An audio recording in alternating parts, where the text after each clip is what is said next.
Hi, this is Sara Banta with Accelerated Health Products, and today I want to address the question, does what you eat sugar with matter?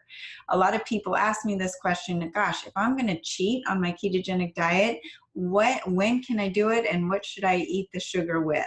Well, number one, you want to eat protein and fat together. That is going to keep your insulin level low. Insulin is the fat storage hormone. So as long as it's low, you will be burning fat and not storing fat. When you combine sugar with fat, like in ice cream, for instance, you get 200% higher of an insulin response.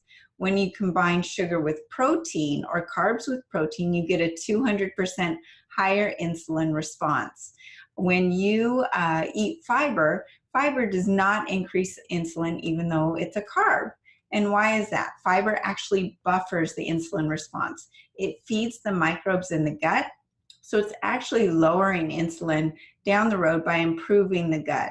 Alcohol has different responses depending on the different alcohol you drink. Beer has the highest response to insulin, then red wine, then white wine, and gin has 0.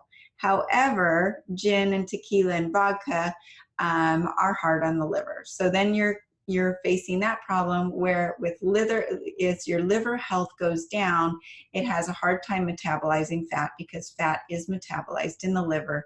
It also is going to lower your iodine, which we've talked about how important iodine is for your metabolic rate and your thyroid health and your fat burning.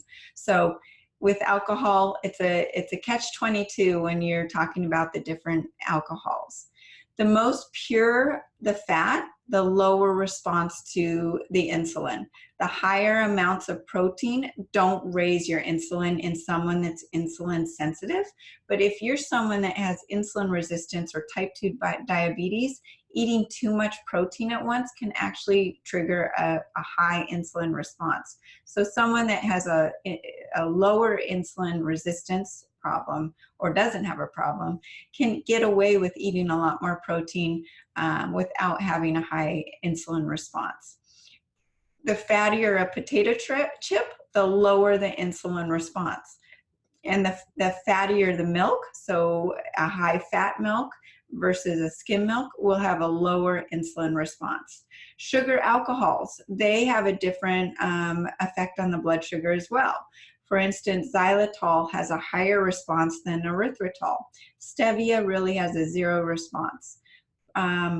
Protein has a small effect on insulin, but low-fat protein will raise that insulin higher, like the skinny chicken breast versus the chicken thigh with the dark meat. If you have any questions about what we've talked about, contact me, Sara Banta, at sarah@acceleratedhealthproducts.com or through my website, acceleratedhealthproducts.com. Happy to answer any questions, and I hope this information was helpful. Thanks. Thank you for joining us today. Leave a thumbs up if you've enjoyed this, and please be sure to check the description below for any additional information. Please don't hesitate to leave a comment or ask a question, as I'd love to answer as many of those as I possibly can. If there's a particular topic you'd like to hear more about, please share that in the comments below as well. Thanks again for joining us, and hope to see you again soon.